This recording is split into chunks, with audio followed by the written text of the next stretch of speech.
Welcome back to your channel Surjit finance. आज का topic है इंडेक्स फंड और stock picking. Which one is better for you?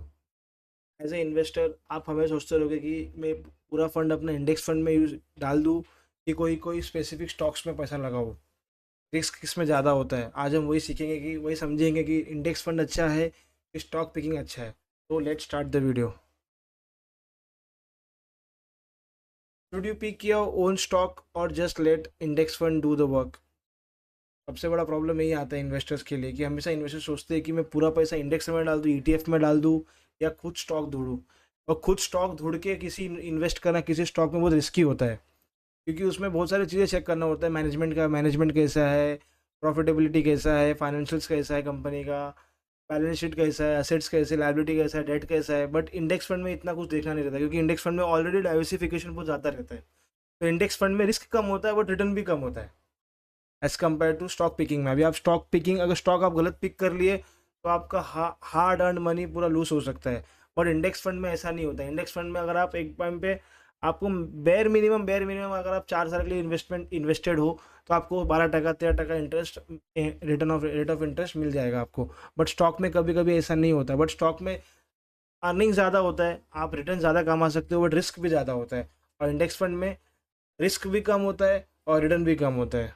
तो आइए समझते हैं कि दोनों में डिफरेंस क्या होता है और कैसे आप इसको यूज़ कर सकते हो अपनी इन्वेस्टमेंट जर्नी में। Option A, index fund. Index fund में क्या क्या एडवांटेज है? Buy the whole market in one move. आपके आप पूरा मार्केट बाय कर सकते हो। किसी अभी समझ लो आप निफ्टी फिफ्टी का इंडेक्स बाय कर लिए, निफ्टी फिफ्टी का ईटीएफ बाय कर लिए, तो उसमें कैसा आपको इतना रिसर्च करना नहीं है, आपको इतना सरदर्द नहीं है, आपने बाय किया और छोड़ दिया, आपको कुछ प्रॉब्लम नहीं है। फीस बहुत कम होता है। अभी म्यूचुअल फंड में आप इन्वेस्ट करोगे तो आपको फीस ज़्यादा रहता है। जो मैनेज जो जो हेज फंड मैनेजर होते हैं वो लोगों का फीस ज़्यादा ज़्यादा रहता है, 1% रहता है, कभी कभी 1.15% रहता है। तो वो लॉन्ग टर्म में बहुत बड़ा वैल्यू बनता है, बहुत बड़ा अमाउंट बनता है। हम लोग को लगता है छोटा कि अरे 1% 2% क्या होता है। बट जब आप 15 साल 20 साल इन्वेस्ट रहोगे कुछ फंड में, तो जब उसका कॉर्पस निकालोगे तो उसमें से अच्छा खासा पोर्शन इंडेक्स फंड लेके जाता है, फंड मैनेजर लेके जाता है। और इंडेक्स फंड में ऐसा नहीं रहता। इंडेक्स फंड में जो जो फीस रहता है वो बहुत कम रहता है, 0.03% रहता है। तो उसमें इतना भी प्रॉब्लम नहीं रहता है। ऑटोमेटिक डाइवर्सिफिकेशन रहता है। आप इंडेक्स फंड में अगर अपना पैसा पार्क करोगे तो आप सारे सेक्टर में ऑलरेडी डाइवर्सिफाई हो गए, आपको इतना टेंशन नहीं रहेगा। क्योंकि किसी भी टाइम पे ऐसा तो होगा कि नहीं, सारा सेक्टर तो डिस्ट्रॉय होगा नहीं। वो एक ना तो एक सेक्टर तो ऐसा होगा जो बूम करेगा और आपका पैसा उसमें धीरे धीरे ग्रो करता रहेगा। नो रिसर्च रिक्वायर्ड, इतना रिसर्च का रिक्वायर्ड भी नहीं रहता है इंडेक्स फंड में। किसी भी अच्छे इंडेक्स फंड में आप इन्वेस्ट कर सकते हो। इंडेक्स में निफ्टी फिफ्टी इंडेक्स फंड में इन्वेस्ट कर सकते हो आप आराम से। सेंसेक्स में इन्वेस्ट कर सकते हो, इंडिया के टॉप 30 कंपनी, टॉप 50 कंपनी। अगर आपको इंडेक्स फंड नहीं पता है क्या होता है तो मैंने ऑलरेडी उसका वीडियो डाला है, तो आप एक बार चेक कर सकते हो कि इंडेक्स फंड होता क्या है। Historically beat more active investors, ये बहुत बड़ा इंपॉर्टेंट टॉपिक है, ये बहुत बड़ा लाइन है और बहुत इंपॉर्टेंट चीज़ें है। कि जितने ही फंड मैनेजर्स हैं ना, जो इतने अपने आप को बोलते हैं पढ़े लिखे हैं, बहुत नॉलेज है, बहुत मार्केट का एक्सपर्टीज है उनको, बट मार्केट्स ने ऐसा दिखाया है पिछले 15 साल 20 सालों में ना, कि जितने भी फंड मैनेजर्स है, जितने भी वो उनको सबको बीट करता है इंडेक्स फंड लॉन्ग रन में। लॉन्ग रन में आपको कंस्टेंटली कंटिन्यूसली 15% 18% 12% आपको इंडेक्स फंड दे देगा। 12% तो बैर मिनिमम देना ही देना है, क्योंकि अपना कंट्री ग्रोथ कंट्री है, अपना कंट्री में ग्रोथ ज़्यादा है। तो 12-13% तो अपने को इजीली मिलता है। और सेकंड क्या आता है? Set it and forgot it. Seat it and forgot it, उसमें क्या है? खरीदो, खरीद के भूल जाओ, कुछ टेंशन नहीं है। इंडेक्स फंड में ये सब है। स्टॉक पिकिंग में क्या क्या आता है? Choose individual companies your self. ये बहुत प्रॉब्लम है। आपको खुद आपका सेक्टर ढूंढना पड़ेगा, आपको खुद उस सेक्टर का लीडर ढूंढना पड़ेगा। उस सेक्टर में जो अच्छी कंपनी है उसको खुद आपको एनालाइज करना पड़ेगा, इन्वेस्ट करना पड़ेगा। High potential upside and down side, दोनों साइड ही होता है। आपका पैसा डबल ट्रिपल भी हो सकता है 6 महीने में, और जीरो भी हो सकता है, या 10% 20% भी बच सकता है। और require deep research and time. अगर आप स्टॉक पिकिंग कर रहे हो तो आपको रिक्वायर्ड है रिसर्च भी बहुत ज़्यादा करना पड़ेगा, स्टॉक के बारे में, कंपनी के बारे में, सेक्टर के बारे में, और आपको टाइम भी देना पड़ेगा। इंडेक्स फंड में वो सब नहीं करना रहता। इंडेक्स फंड में आप डाले, छोड़ दो, और इंडेक्स फंड जैसे जैसे अपने आप बढ़ते रहेगा, आपका फंड भी वैसा वैसा बढ़ता रहेगा, आपका इन्वेस्टमेंट भी वैसे वैसे बढ़ता रहेगा। फीस एंड टैक्सेस भी एड फास्ट होता है। स्टॉक पिकिंग में कैसा जो जो चार्जेस होता है वो ज़्यादा होता है। ब्रोकरेज विकरेज आप पे करोगे, कंट्रीज बाय सेल करोगे तो आपको फीस भी देना पड़ेगा। Emotionally bias and can hurt your return. Stock picking में क्या होता है, इमोशनल बहुत ज़्यादा चीज़ें आ जाती है। अभी कैसा है, अभी टाइम है आईटी सेक्टर बहुत डाउन साइड में, तो जितनी भी स्टॉक को आईटी सेक्टर को जितने भी स्टॉक्स उठाया रहेगा वो अभी इमोशनली बेचता होगा। बट अगर किसी जिस बंदे ने इंडेक्स फंड में इन्वेस्ट किया रहेगा उसको टेंशन नहीं रहेगा, क्योंकि उसको पता है कि मैंने पूरे सेक्टर में इन्वेस्ट किया है। जितने भी इंडिया में सेक्टर है, 10-12 सेक्टर है, सब में इन्वेस्ट करके रखा है इंडेक्स फंड के थ्रू, तो उसको टेंशन नहीं रहता है। और thrill of owning something you believe in. और कैसा होता है स्टॉक पिकिंग में, कैसा होता है कि जिस सेक्टर में या जिस स्टॉक में आपको बहुत फ्यूचर ब्राइट दिखता है, लगता है कि अभी ईवी का सेक्टर देख लो, एनर्जी का सेक्टर देख लो, जिसमें बहुत अच्छा थ्रिल दिख रहा है, पैसा बनने का उम्मीद बहुत ज़्यादा है, तो लोग अभी उसमें भाग रहे हैं, बट वो गलत भी हो सकता है, फ्यूचर में डाउन साइड भी आ सकता है। तो ये दो चीज़ है, दो डिफरेंस है इंडेक्स में और स्टॉक पिकिंग में। आपको इंडेक्स में इन्वेस्ट करना है तो आपको ये सब चीज़ें करना पड़ेगा, और स्टॉक पिकिंग में करना है, स्टॉक को अगर आप पिक करके इन्वेस्ट करना है तो आपको ये सब चीज़ें ध्यान में रखना पड़ेगा। करना आता है, द नंबर्स डोंट लाई, सबसे important cheese. The active manager large cap fund under perform the S I P 500 over the 15 year. ये बहुत बड़ा लाइन है। इसका मतलब ये है कि 88% टाइम ऐसा हुआ है कि 15 सालों में एस आई पी 500 जो अमेरिका का जो स्टॉक एक्सचेंज है, उसने 88% इंडिविजुअल स्टॉक्स को बीट किया है, और मार्केट के परफॉर्मेंस को बीट किया है, लार्ज कैप स्टॉक्स को, लार्ज कैप फंड्स को बीट किया है, जितने भी लार्ज कैप स्टॉक्स है उसको बीट किया है। और दूसरा आता भी है कि average annual return of S I 500 over the last 13 years was 10.7%। तो एक ये भी है कि जो एस आई 500 है, और जो उसका लास्ट 30 साल का रिटर्न है, वो 10.7% है। हर साल वो 10.7% रिटर्न दिया है एनुअली। तो एनुअली 10.7% भी बहुत बड़ा रिटर्न होता है। अगर आप कंपाउंडिंग करोगे तो आपका अच्छा खासा पैसा डबल ट्रिपल हो सकता है। Average annual fees for active manager mutual fund versus index fund, ये देखो यहाँ पे। अभी आप किसी म्यूचुअल फंड में इन्वेस्ट करते हो तो आपको 1 से 2% आपको उसका फंड फीस देना पड़ेगा, फंड मैनेजर का जो चार्जेस लगता है वो देना पड़ेगा। बट ईटीएफ में, इंडेक्स ईटीएफ में 0.03% देना है। तो आपका एक यहाँ पे एक पैसा अच्छा खासा बचता है, क्योंकि जो 1 और 2% है लॉन्ग रन में बहुत ज़्यादा दिखता है, ज़्यादा बड़ा अमाउंट वो लोग काटते हैं। तो इस हिसाब से भी एक आपको इंडेक्स ईटीएफ वेस्ट होता है। डिफरेंस,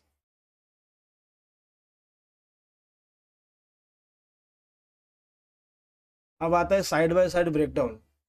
ब्रेकडाउन करते हैं कि आपको यूज़ क्या करना चाहिए, आपको करना क्या चाहिए। अभी तो आप समझिए कि स्टॉक पिकिंग में और इंडेक्स पिकिंग में इन्वेस्ट करने के टाइम पे अपने को ये सब चीज़ सोचना चाहिए। बट अभी करना क्या है अपने को, इंडेक्स में इन्वेस्ट करना है कि इंडिविजुअली स्टॉक्स में इन्वेस्ट करना है खुद ढूंढ के। तो उसका यही है कि देखो, अगर आप इंडेक्स में इन्वेस्ट कर रहे हो तो आपको टाइम बहुत कम देना है, फीस बहुत लो होता है, इंस्टेंट डाइवर्सिफिकेशन होता है। आप अगर किसी इंडेक्स फंड में इन्वेस्ट कर दे तो आपको डाइवर्सिफिकेशन अच्छा खासा मिल जाएगा।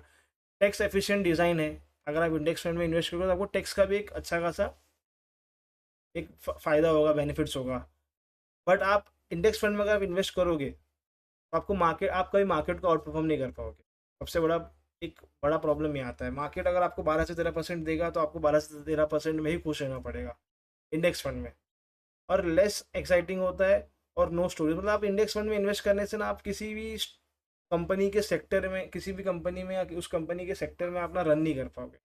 अभी जैसे कि लास्ट टीके में इतनी अच्छी अच्छी कंपनी जो बड़ी, जैसे कि आइशर मोटर हो गया, एचयूएल हो गया, ये लोग में जो जो पैसा डाला, बजाज फाइनेंस हो गया, उस सब कंपनीज में जिसने भी पैसा लगाया रहेगा स्टार्टिंग में 2001 से लेकर 2020 तक या 2015 तक, उन्होंने अच्छा खासा पैसा बनाया, मार्केट से 100 टाइम्स ज़्यादा पैसा बनाया। मार्केट्स ने रिटर्न दिया सीएजर के हिसाब से 15% का, तो स्टॉक्स ने 1500% का रिटर्न दे दिया 20 सालों में।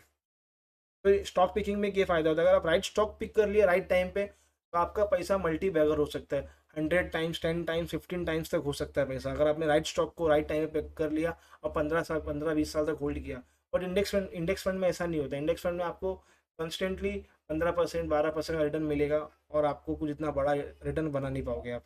बट इंडेक्स फंड जनरली वो लोग के लिए होता है जो रिस्क इतना टेकिंग नहीं है, जो जो जो जो हाई रिस्क पे रिवॉर्ड, जो हाई रिस्क पे बिलीव नहीं करते, उनके लिए इंडेक्स फंड ज़्यादा बेटर होता है। कि अगर आपका एज 40-45 के ऊपर है तो आप इंडेक्स फंड में इन्वेस्ट करो, क्योंकि उसमें रिस्क बहुत कम है।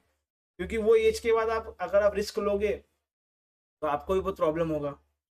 और स्टॉक पिकिंग किसके लिए होता है जनरली ना, जो यंगस्टर्स होते हैं ना, जैसे कि हम और आप यंगस्टर्स है, अभी जो 40 की उम्र के प्लस वाले होते हैं, उनको इंडेक्स फंड बहुत बेटर होता है, क्योंकि उनका ऑलरेडी एक स्टेबल इनकम होता है। तो उसमें से हमेशा 20 साल तक एक 15,000, 20,000 का कंटिन्यूसली इंडेक्स फंड में इन्वेस्ट करते करते वो एक अच्छा कॉर्पस बना लेते हैं। बट जो यंगस्टर्स होते हैं, जो 25 साल से लेके 35 साल की उम्र में, जो 20 साल से लेके 35 साल की उम्र के लोग हैं, है, उनके पास क्या टाइम भी होता है, उनके पास नॉलेज भी होता है, और वो मार्केट्स में घूम भी रहते हैं। तो वो रिसर्च कर सकते हैं किसी भी कंपनी में, अच्छा उसमें स्टॉक में इन्वेस्ट कर सकते हैं। these can be reach 1% to 2% yearly. But ये 1% और 2% इतना मैटर करता नहीं है स्टॉक पिकिंग में, क्योंकि उसमें रिटर्न इतना एग्रेसिव होता है ना कि 1-2% कहाँ जाता है मालूम भी नहीं पड़ता है। बट रिस्क बहुत ज़्यादा होता है स्टॉक पिकिंग में, सबसे बड़ा प्रॉब्लम ये आता है, रिस्क बहुत ज़्यादा होता है। ये तो सिंपल सा बात है, if you will take risk you will get return. अगर आप रिस्क नहीं लोगे तो रिटर्न आपको मिलेगा नहीं। और इंडेक्स फंड में कैसा रिस्क होता नहीं है, इसका रिटर्न भी कम होता है। बट स्टॉक्स में अगर आपने राइट टाइम पे राइट स्टॉक को बाई कर लिया, राइट सेक्टर को बाई कर लिया, उस सेक्टर की अच्छी कंपनी को बाई कर लिया, तो आपका पैसा 5 से 10 टाइम 20% टाइम तक डबल हो सकता है। और पोटेंशियल ऑफ ह्यूज अपसाइड है। अभी इंडेक्स फंड में कैसा होता है, एक कितना भी आपको एक 12 से 13% का रिटर्न मिलेगा, बट स्टॉक में कोई अपसाइड का लिमिट ही नहीं होता है। स्टॉक मल्टी बैगर बन सकता है। तो ये एक है प्लस पॉइंट आपको इंडेक्स फंड और स्टॉक पिकिंग में। अब मेरे हिसाब से तो देखो आपको क्या करना चाहिए, for the most people index fund win, but it is not that simple. अब अभी आप सोचोगे कि यार इंडेक्स फंड में डाल दो, इंडेक्स फंड में तो पैसा बन ही जाएगा, अपने को इतना टेंशन नहीं रहेगा, डाल के छोड़ दो। बट मेरे हिसाब से आपको ना दोनों करना चाहिए। दोनों मतलब कैसा, अगर आप कौन से एज में हो मैटर करता है।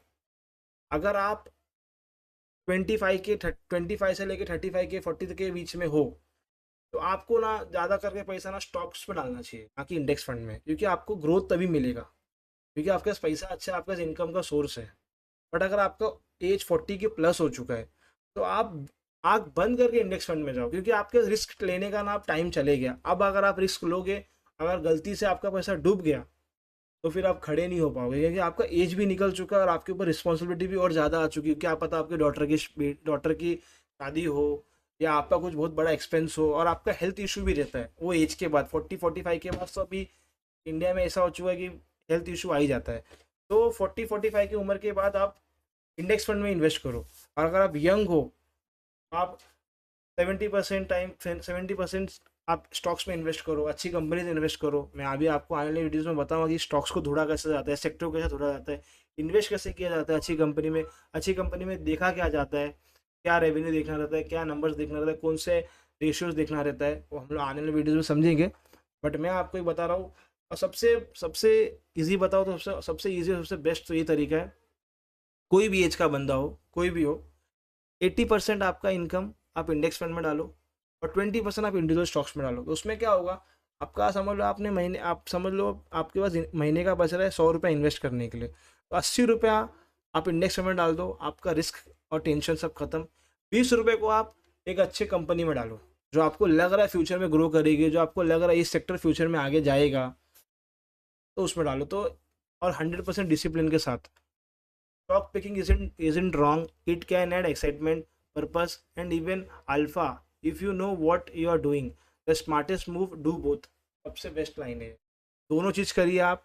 इंडेक्स फंड में भी थोड़ा फंड डालिए, थोड़ा फंड इंडिविजुअल स्टॉक्स में भी डालिए। 80% अपना फंड आप इंडेक्स फंड में डालिए, बाकी जो बच रहा है आप इंडिविजुअल स्टॉक्स में डालिए। तो आपको रिस्क भी कम रहेगा, आपको डाइवर्सिफिकेशन नहीं मिल जाएगा, और आपको ग्रोथ भी मिलेगा आपके पैसे का। अभी आप समझ चुके होंगे कि इंडेक्स फंड में और स्टॉक पिकिंग में डिफरेंस क्या होता है, और कहाँ पे आपको पैसा लगाना चाहिए।